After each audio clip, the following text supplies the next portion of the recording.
one of the greatest battles we've seen in this contest. Let's hope Jordy and Barron keep it going for us. Smith representing South Africa. Owning Pipeline these days is Barron. Back-to-back wins.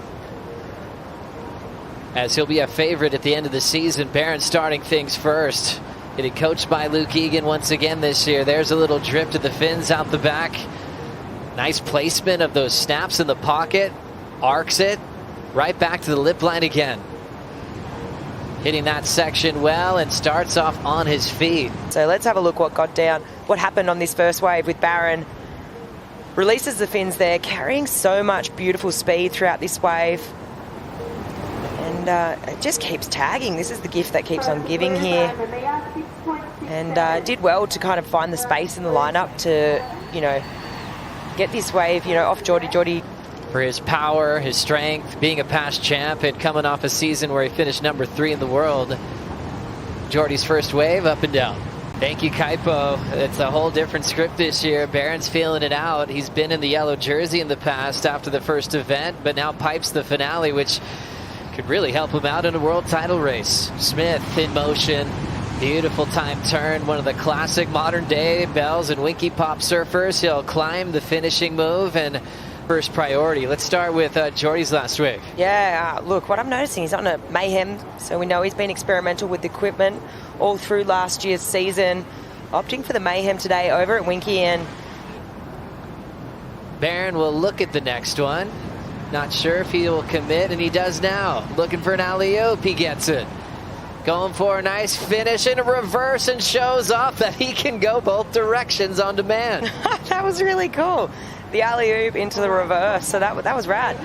And behind him, Barron, this is the moment Joe's referencing. He goes for the oop here, so opting to go the opposite way of momentum, and then goes with momentum with the reverse.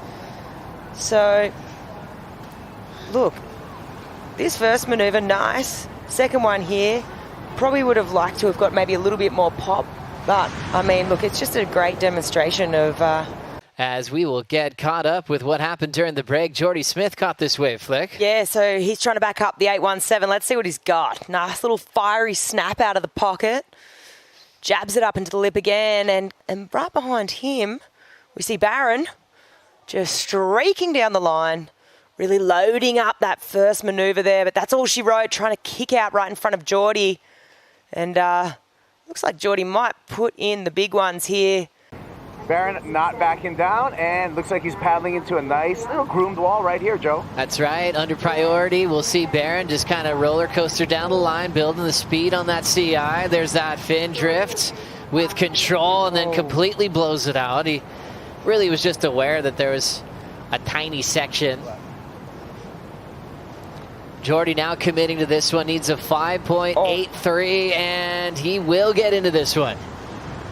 The man from Durban, South Africa, trying to avoid a round 3 loss. Floats that first section.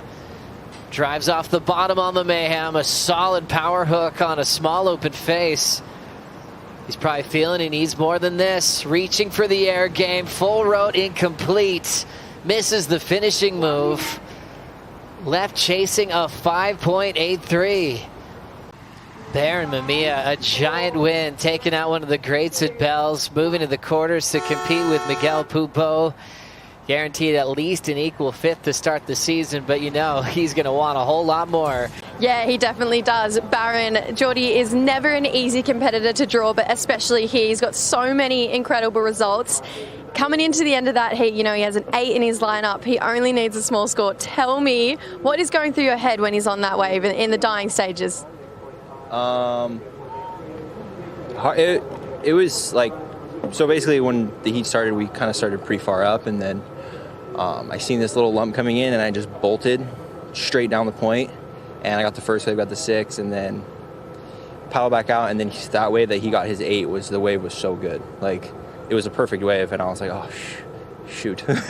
Here we go. Like, it looked like a J-Bay wave, and I was like, we all know how good Jordy is at J-Bay, and any right point, and he got an 8, and then I took off on the wave right behind it, and I kind of stood at the top and looked out the back, and I was like, oh, is there another one? And I was like, oh, no, okay. And then the wave, kind of sucked. Like, it didn't look that good. And I was like, all right, screw it. I'm just going to do an air. And then I did my first air, and I was like, oh, okay. I'm gonna do another one. And then I did another one, I landed, I was like, oh. And then he was like right next to me, and I jumped off my board, and then I like made it back out before him. I got priority, and then I was like, oh, okay. And then at the end, it's just like, it was slow. Like, I think we sat there for, 20 minutes or something, and not really anything else came in. And yeah, when we got the last wave, the wave was pretty small, and then I seen he kind of like missed the first couple sections. So I was like, okay, it's not gonna be a 5. And the heat was basically over. He just went in, and yeah, I mean, it was pretty nerve-wracking. At the 2-minute mark, I thought I seen a wave coming. I was like, oh, and then he took off on that little one, and then I knew it didn't eventuate into anything. So I was stoked. Still scary. Obviously, as well, that wave where you got 2 airs on it, it's no secret, you've been making a really big effort to prove that you can win in big waves outside of Hawaii. Trying to get more progressive in your heats, is that something that you really want to bring to the table this year? Yeah, when I was a kid, I used to just launch myself into the flats all the time, like 2016, 18, 19, I would do airs all the time.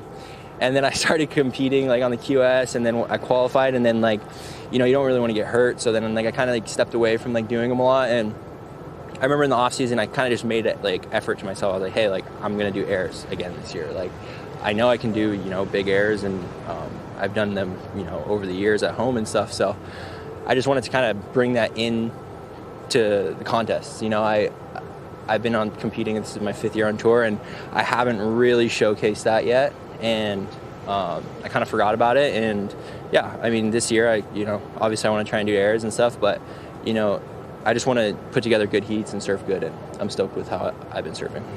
And obviously at Bells, we know it's prestigious to win here, but there's a pretty short list of Hawaiians that have won this. Big names, Sonny Garcia, Andy Irons. What would it mean to have Barron Mamiya up with those names? Yeah, it's great. That'd be super cool and stuff. But I'm just focused on surfing heats and trying to win as many heats as I possibly can this year, and see where that leaves me at the end of the year. We love it, Barron. Thanks for your time. Thanks, guys.